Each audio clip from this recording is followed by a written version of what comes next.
जय श्री राम आप सभी को। मोर पंख को हमेशा से ही श्री कृष्ण से जोड़ा जाता है। ऐसा इसलिए क्योंकि श्री कृष्ण जी को मोर और मोर पंख दोनों ही बहुत ही पसंद है। वास्तु शास्त्र के अनुसार मोर पंख को घर में रखने से सुख समृद्धि का वास होता है। आपको याद होगा कि बचपन में हम में से ज़्यादातर लोग भी कॉपी और किताबों के अंदर मोर पंख रखा करते थे। तो कुछ लोग अपने घरों में भी मोर पंख रखना पसंद करते हैं क्योंकि माना जाता है कि इससे आर्थिक लाभ होता है।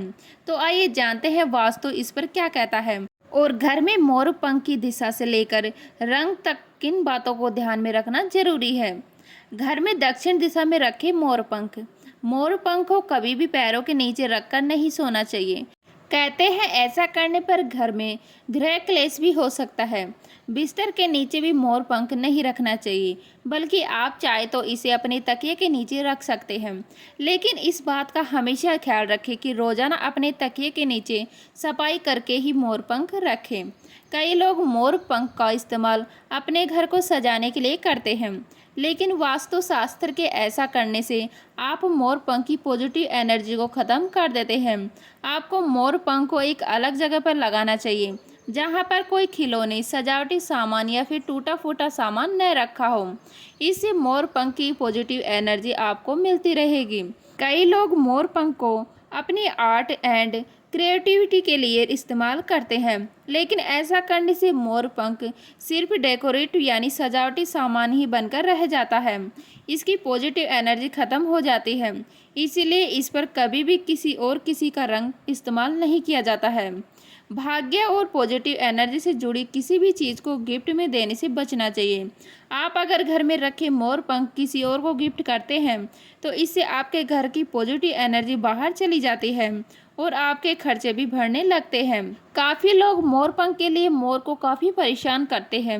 असल में जब मोर नाचता है या उड़कर कहीं और बैठता है तो उसका पंख खुद ही नीचे टूटकर गिर जाता है। आप इस तरह से मोर पंख को उठा सकते हैं।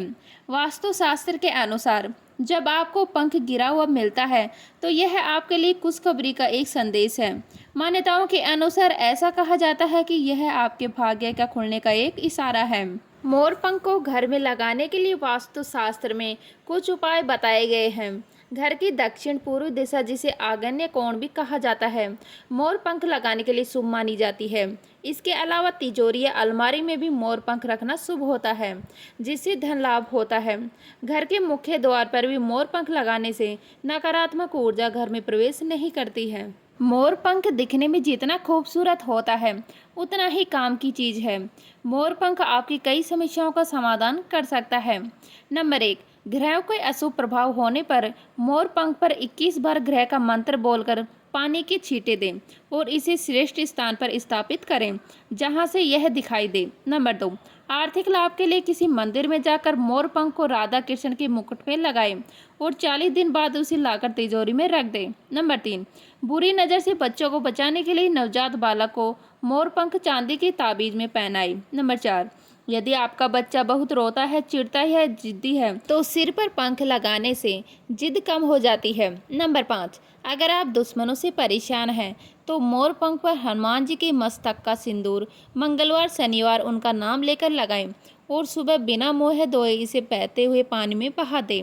नंबर 6, घर के मुख्य द्वार पर मोर पंख लगाना हमेशा शुभ होता है। इससे नकारात्मक ऊर्जा और जीव जंतु घर में प्रवेश नहीं कर पाते हैं। इसके लिए 3 मोर पंख लगाकर ओम द्वारपालाय नमः जागृय स्थापय स्वाहा मंत्र लिखें और नीचे गणेश जी की मूर्ति लगाएं। नंबर 7, आग्नेय कोण में मोर पंख लगाने से घर के वास्तु दोष को ठीक किया जा सकता है। इसके अलावा ईशान कोण में कृष्ण भगवान की फोटो के साथ मोर पंख लगाएं। तो उम्मीद करती हूँ आज की जानकारी आपको बहुत ही अच्छी लगेगी। अच्छी लगे तो लाइक करें, शेयर करें, नए हैं तो प्लीज़ सब्सक्राइब कर लीजिएगा। मिलते हैं इसी तरह के नए वीडियो के साथ, तब तक के लिए जय हिंद, जय भारत, जय श्री कृष्ण।